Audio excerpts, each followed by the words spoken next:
Hello दोस्तों, good morning to all of you. I am Jitendra Kumar, faculty of English for academic as well as competitive. चलिए आज का topic जो है past perfect tense. Past perfect tense. अब जो past perfect tense का आप लोग पहचान जानते हैं, देखिए आप लोग से एक रिक्वेस्ट है कि आप लोग वीडियो को अंत तक बने रहिए। आप लोग बोर्ड पे नहीं जाइए कि बोर्ड छोटा है, डिजिटल बोर्ड पर ही पढ़ाई होती है। नहीं, महात्मा गांधी, राजेंद्र प्रसाद, भीमराव अम्बेडकर, बहुत सारे ऐसे ज्ञानी हुए जो कि विश्व में कहलाए, विश्व गुरु कहलाए। उनके पास डिजिटल बोर्ड तो नहीं था, उनके पास यह भी बोर्ड नहीं था, है ना।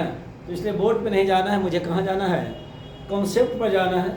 सिर्फ चमक से नहीं होता है, कॉन्सेप्ट से नौकरी होता है। बोर्ड की चमक से सिलेक्शन नहीं होता। यदि सिलेक्शन होती है तो आपके कॉन्सेप्ट से, आपके नॉलेज से। तो आइए मैं आपको पढ़ाता हूँ आज past perfect tense. Past perfect tense का मतलब क्या है, आप लोग बच्चा में पढ़ते हैं, जैसे वह खा चुका था, वह खा चुका था, मैं पटना गया था। देखो दोस्तों, यह जो दो वाक्य लिया है यह पास्ट परफेक्ट टेंस का है ही नहीं। चुका था, चुकी थी, चुके थे, जो आपने बचपन से पढ़ रहा है कि पास्ट परफेक्ट का पास्ट परफेक्ट होगा, वह है आपने क्या पढ़ रहा है, बिल्कुल गलत पढ़ रहा है। यह जो टेंस है, यह जो वाक्य है, वह पास्ट इंडिफिनिट का है। किसका है? पास्ट इंडिफिनिट का। मैंने पास्ट इंडिफिनिट का क्लास डाला है यूट्यूब पे, आप उस पर सर्च कीजिए। नहीं तो मैं इस वीडियो में जो है पास्ट टेंस का जो है, इस पास्ट टेंस का जो है लिंक मैं डिस्क्रिप्शन में डाल दूंगा, आप लोग वहां पर देख लीजिएगा, डिस्क्रिप्शन में लिंक डाल दूंगा। चलिए, तो परफेक्ट का मतलब क्या होता है? परफेक्ट तभी समझेंगे बाबू जब वहां पर टाइम का मेंशन हो। टाइम का क्या हो? मेंशन हो, तब कहा जाएगा उसे पास्ट परफेक्ट। क्या कहा जाएगा? Past perfect. कब कहा जाएगा? जब टाइम का मेंशन होगा तब। यदि टाइम का मेंशन नहीं होगा तो पास्ट परफेक्ट नहीं कहलाएगा। पास्ट परफेक्ट नहीं कहलाएगा जी, यदि टाइम का मेंशन नहीं होगा तो। चलिए अब ध्यान देते हैं बाबू, पढ़ते हैं क्या है पास्ट परफेक्ट को समझिए। जैसे देखिए, देखो बाबू, पास्ट परफेक्ट का मतलब क्या होता है, इसको मिटाते हैं। पास्ट परफेक्ट का मतलब होता है, जो समझिए, पास्ट परफेक्ट का मतलब होता है बाबू दो चीज समझिए। एक होता है जस्ट टाइम, जस्ट टाइम, और एक होता है मोर टाइम। एक क्या होता है बाबू? More time. एक जस्ट टाइम होगा और एक क्या होगा? More time. जैसे कि एग्जांपल लेते हैं, राम को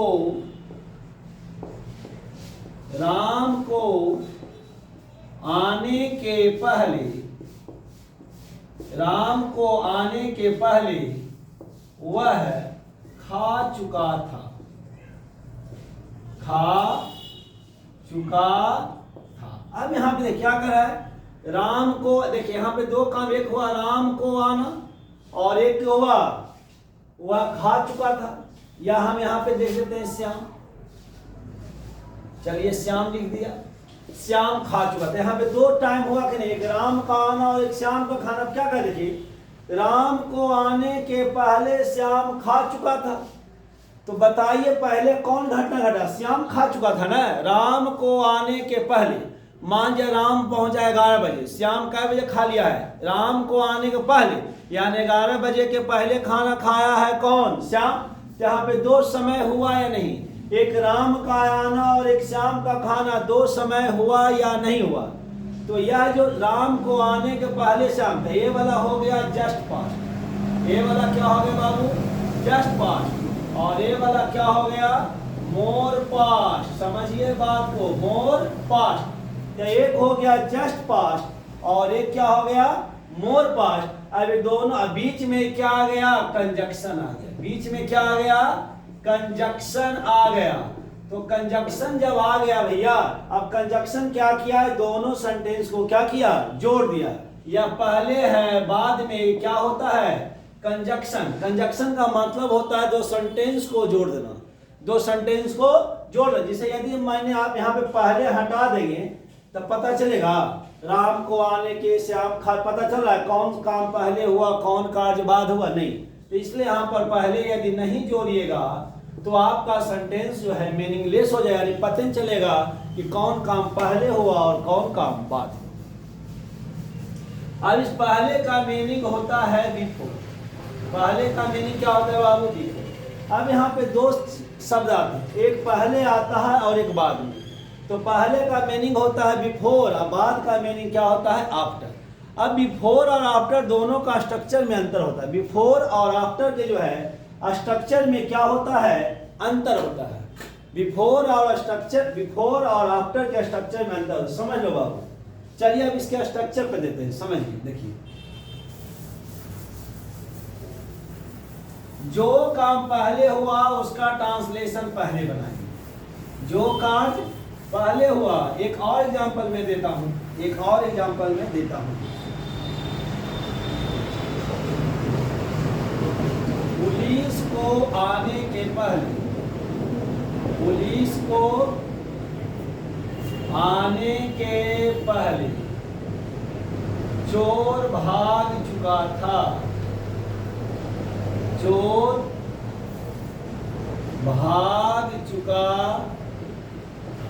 अब यहाँ पे दो काम, एक चोर का भागना और एक पुलिस का आना। ऐसे भी आप जान लीजिए पुलिस बाद में पहुंचेगा।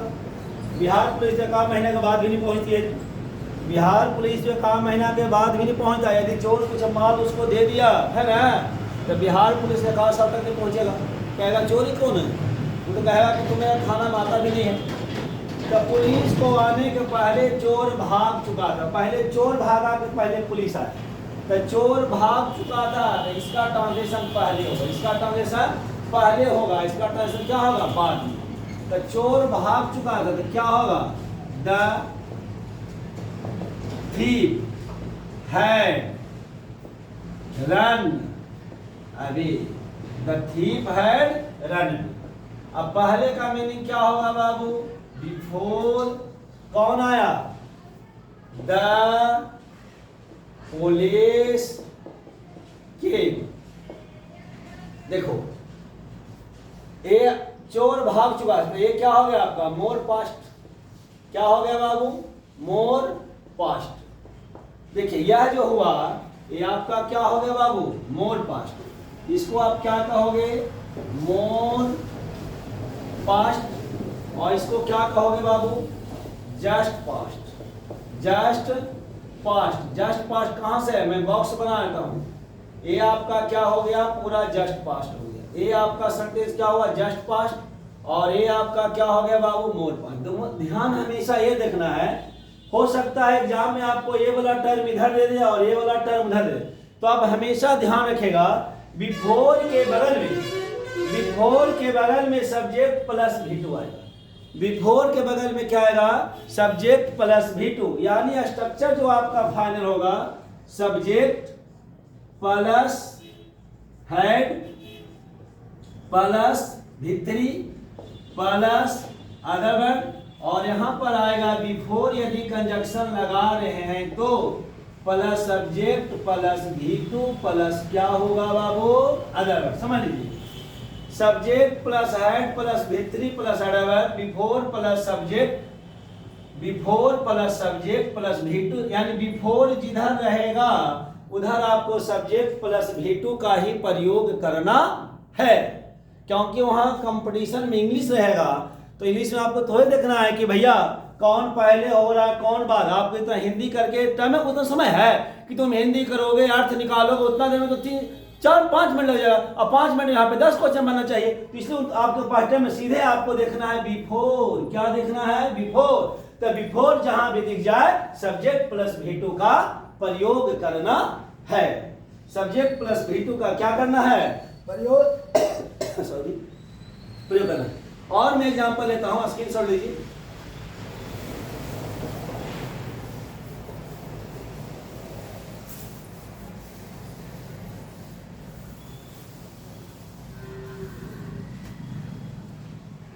एक मैंने लिखा डॉक्टर के आने के पहले, डॉक्टर के आने के बाद, डॉक्टर के आने के बाद रोगी मर चुका था। रोगी मर चुका था। डॉक्टर को आने के बाद रोगी मर चुका था। अब यहां पे देखिए क्या कर रहा है, डॉक्टर के आने के बाद रोगी मर चुका था। अब यहां बताइए कौन काम पहले हुआ? डॉक्टर, पहले डॉक्टर आया उसके बाद ना रोगी मरा जी। डॉक्टर आया उसके बाद रोगी मरा कि नहीं मरा? क्या करा? डॉक्टर के आने के बाद रोगी मर चुका था। डॉक्टर के आने, हो सकता है डॉक्टर आया 10:15 में, रोगी मरा 10:20 में, है ना? अब कोई व्यक्ति या कहानी कह रहा है 10 बज के मान लिया जाए 25 मिनट में, किसी व्यक्ति से कहा, जैसे उसका कोई गार्जियन पहुंचा तो कहा, मान लो कि राम था, राम का एक रोगी था, राम का एक क्या था? रोगी था। तो जब उससे कोई परिजन मिला है तो क्या कहा कि डॉक्टर के आने के बाद रोगी मर चुका था। डॉक्टर के आने के बाद रोगी मर चुका था। अब यहाँ पे कह रहा है, बताइए, तो यहाँ पे कई मिनट की डिफरेंस है? 15 मिनट। यहाँ कई मिनट डिफरेंस है बाबू? 5 मिनट। 10:25 है ना जी, 15 है तो 15 मिनट का कई मिनट डिफरेंस हुआ? 10 मिनट। यहाँ कई मिनट डिफरेंस हुआ? 5 मिनट। अब बताइए यहाँ पे ज्यादा समय कहाँ बीता है? 15 मिनट, 10 मिनट में। यहाँ देखिए 10 मिनट का है, यहाँ कितने का है भैया? 5 मिनट का। तो ज्यादा समय कौन बीता? तो ज्यादा समय बीत गया वो क्या कहलाएगा? मोर पास्ट। और जो कम समय बीता वो क्या कहलाएगा? Just passed. चलिए अब इसका अनुवाद, तो के बाद का अंग्रेजी क्या होता है? आफ्टर। के बाद का अंग्रेजी क्या होता है? आफ्टर। तो सुन लीजिए, आफ्टर जब भी आएगा, आफ्टर हमेशा क्या लेता है? पहले समझ लो भैया, आफ्टर के बगल में आएगा सब्जेक्ट, प्लस आएगा हेड, प्लस क्या आएगा? भित्री। यही आपको समझना है। आफ्टर जब कभी दिख जाए, आफ्टर जब कभी दिख जाए तो सब्जेक्ट प्लस हेड प्लस भित्री का प्रयोग होगा, और बिफोर जब कभी दिख जाए तो सब्जेक्ट प्लस V2 का प्रयोग होगा। और जान लीजिए, यदि एक पट्टी subject plus head plus V2 है, V3 है, तो एक साइड में सब्जेक्ट प्लस V2 आएगा। तो आफ्टर और बिफोर का मतलब पहले इसको नोट करो कि आफ्टर में सब्जेक्ट आएगा, हेड आएगा प्लस V3, और बिफोर में सब्जेक्ट प्लस V2 चलेगा। चलिए इसको मिटाते हैं, स्क्रीनशॉट आप लोग लीजिए। अब देखो दोस्तों मेरे, क्या कर रहा है? डॉक्टर के आने के बाद रोगी मर चुका था, तो पहले कौन काम हुआ? तो क्या लिखेंगे? डॉक्टर के आने के बाद रोगी, यहाँ पे दो काम हुआ, एक रोगी का मानना और एक डॉक्टर का आना। देखिए यहाँ पे दो काज हो रहा है, आराम से मैं सिखा रहा हूँ। देखिए मैं पढ़ा नहीं रहा हूँ, बल्कि मैं आपको क्या कर रहा हूँ? सिखा रहा हूँ। तो डॉक्टर के आने के एक डॉक्टर का आना हुआ और एक रोगी का क्या हुआ बाबू? मरना। अब बताइए, डॉक्टर के आने, रोगी मर चुका था, डॉक्टर आया उसके बाद में रोगी मरा जी। तो डॉक्टर के आना क्या हुआ? मोर पास्ट, और रोगी का मरना क्या हो गया? Just passed. डॉक्टर के आने के बाद रोगी मरा, यानी पहले हॉस्पिटल में डॉक्टर पहुंचा, बेचारा इंजेक्शन लगाया, भौंका है ना, लेकिन बेचारा मरीज ठीक नहीं पाया, मरीज क्या हो गया? मर चुका। चलिए, तो रोगी मर चुका। अब तुमको चुका चुकी से मतलब नहीं है, यहाँ सेंटेंस का भाग सुना, कौन काज पहले हो रहा। तो डॉक्टर के आने के बाद,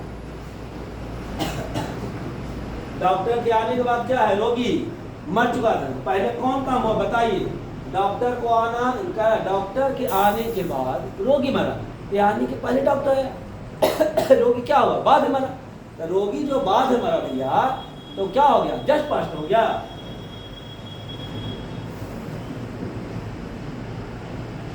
क्या बनाइएगा? द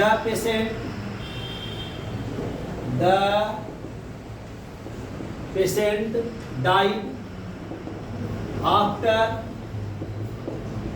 द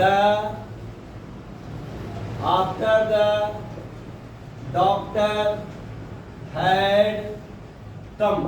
कम का भित्री क्या होता है? Come came down. तो आपको यहाँ पे ध्यान रखना है। देखिए दो स्ट्रक्चर ध्यान रखिएगा, दोनों स्ट्रक्चर एक साथ तो इसका स्क्रीनशॉट ले लीजिएगा। Subject plus had plus V3 plus other word है, समझ लीजिए। तो यहाँ पर जो आएगा, यहाँ पर आएगा आपका बिफोर, क्या आएगा बाबू, before plus subject plus V2 plus क्या आएगा बाबू, अदर वर्ड। यदि आपके पास subject plus V2 plus other word है तो यहाँ पे यदि आफ्टर आ जाता है, क्या आ जाता है आफ्टर, तो plus subject plus head plus क्या होगा V3 प्लस क्या होगा बाबू, other word. Subject plus head plus V3 plus other word, before plus subject plus V2 plus other word. Subject plus V2, यानी ध्यान यही रखना है तुमको बाबू, एग्जाम में हिंदी निकालने से मतलब नहीं है, तुमको एग्जाम देना है, क्वालिफाई करना है। तो आफ्टर के बगल में subject plus head plus V3, after के बगल में क्या होगा, subject plus head plus V3। यदि नए हो चैनल पे तो तुरंत सब्सक्राइब कीजिए, क्योंकि ऐसे ऐसे बेहतरीन वीडियो रोज डाला जा रहा है। ऐसा नहीं कि एक वीडियो डाला जा रहा है, प्रतिदिन, पर डे यानी एवरी डे 1 या 2 वीडियो इंग्लिश का और केमिस्ट्री का डाला जा रहा है, जो कि आपके लिए बहुत हेल्पफुल होगा। चाहे तो बिहार टीचर ले लीजिए, जो इंग्लिश का देगा उसको इंग्लिश एग्जाम होगा ही, पूछेगा ही जी, या कोई भी CPO है, बैंक PO है, SPI है, कोई भी एग्जाम के लिए, हर एक के लिए क्या होगा, एक रामबाण आपका होगा। तो आप यदि आप चैनल को नए हैं, चैनल पे नए वीडियो देख रहे हैं एवं पहला है, तो आप पहले चैनल को सब्सक्राइब कीजिए और अपने जितने भी तुम्हारे दोस्त है, मोही है, सगा संबंधी, सबको क्या करो, शेयर करो। एकदम भारत में मैं हाथ जोड़ से आप लोग कहता हूँ, भारत में मैं क्रांति लाना चाहता हूँ इंग्लिश का। हर बच्चा इंग्लिश सीखे, यह एक गुरु का वादा है, यह कोई नेता का वादा नहीं है कि मंत्री बनने के बाद आपको छोड़ देगा। गुरु हमेशा साथ आपका होता है, इसलिए आप लोग को सब्सक्राइब कीजिए, लाइक कीजिए और शेयर कीजिए।